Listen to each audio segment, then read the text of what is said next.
Diversité dans l'unité, c'est tout le génie du climat. Parce qu'un climat, c'est un terroir, une parcelle de vigne, un clos, où on produit des vins renommés depuis des siècles, dans une alchimie qui met en jeu un lieu, des conditions naturelles, un cépage, des hommes, l'histoire, le temps. Mais c'est beaucoup plus. Le climat, c'est aussi une culture.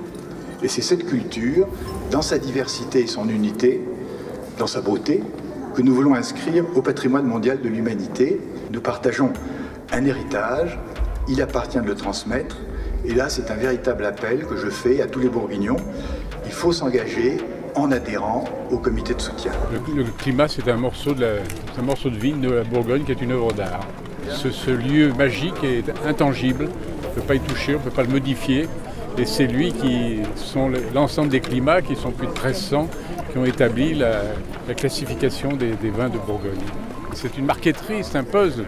Du pinot noir dans le monde, il s'en fait peu, et il existe peu d'endroits dans le monde où le pinot s'adapte bien. C'est-à-dire que s'il fait trop chaud, ça marche pas très bien, et s'il fait trop froid, ça marche pas non plus. Donc on ne peut pas imiter la Bourgogne, ces terroirs sont inimitables. C'est quelque chose d'assez unique et qui est regardé comme le modèle par toutes les viticultures des terroirs qui viennent ici en Bourgogne pour essayer de comprendre cette affaire de climat, parce que c'est un peu leur Graal, hein, ceux qui recherchent faire du vin qui ne soit pas uniquement le produit de l'industrie humaine, mais un vin qui soit le résultat d'une alchimie en fait, de l'homme et de la nature.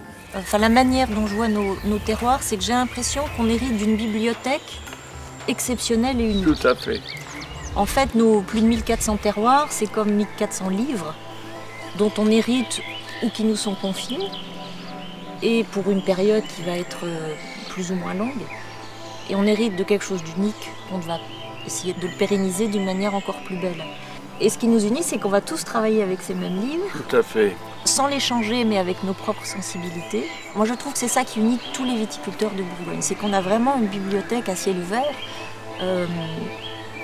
très précieuse, qui n'existe pas ailleurs, et qu'on transmet de génération en génération.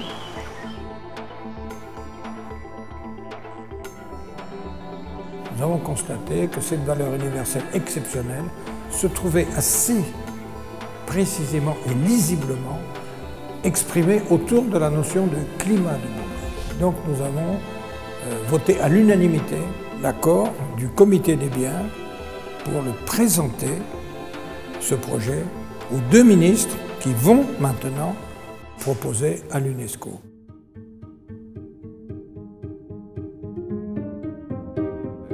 L'histoire des deux villes, l'histoire de Dijon, l'histoire de Beaune, c'est une histoire qui s'est façonnée avec d'abord la terre, la pierre de notre région, la pierre de Bourgogne, la pierre de ce patrimoine exceptionnel, et les hommes qui ont fait l'histoire des villes, que ce soit Beaune ou que ce soit Dijon, ils ont porté l'histoire du vin en eux. On n'est jamais aussi grand quand on travaille ensemble. C'est un peu la velléité, y compris de ce projet. Je pense que s'il n'y avait pas eu cette alliance amicale entre nos deux villes et entre les hommes aussi, hein, je pense que, je ne dis pas que les climats n'auraient pas été classés demain, c'est pas fait, mais on espère en tous les cas qu'on le sera. Mais je pense que ça n'aurait pas été la même sympathie qui nous anime et qui jaillit. On l'a vu encore dans cette marche tout à l'heure. Je pense qu'il y a ce désir d'être ensemble, tout simplement.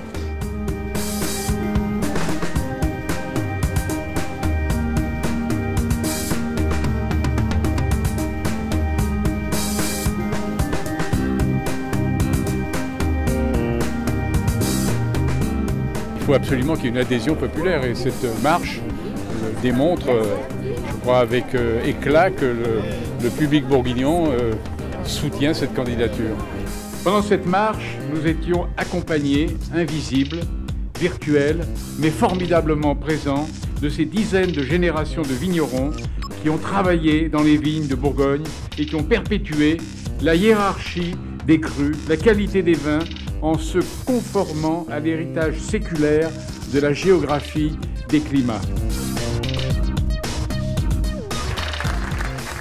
Ça permettra, et ça c'est pour moi le point le plus important, aux acteurs de l'intérieur, c'est-à-dire aux vignerons au premier chef, d'avoir plus conscience qu'ils ne l'ont encore actuellement de ce qu'ils ont entre les mains, qui est quelque chose de précieux, d'unique et qui peut malheureusement être peut-être pas détruit, mais abîmé par toutes sortes de moyens modernes de produire et qui sont contraires à cette philosophie. Alors transportons-nous dans quelques mois, lorsque Aubert de Vilaine, ses collaborateurs, tous les éminents universitaires qui travaillent avec lui, tous les Bourguignons, tous les Français qui adhèrent au magnifique projet qui nous réunit ce soir, lorsque l'UNESCO ayant fait entrer la Bourgogne dans le patrimoine universel, lorsque nous nous donnerons rendez-vous pour une autre marche, alors celle-ci sera triomphale.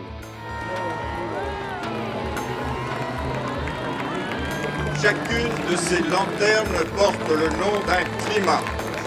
Elles sont porteuses d'espoir. Elles symbolisent notre vœu d'être à la hauteur de notre ambition, qui est d'inscrire les climats sur la liste du patrimoine mondial.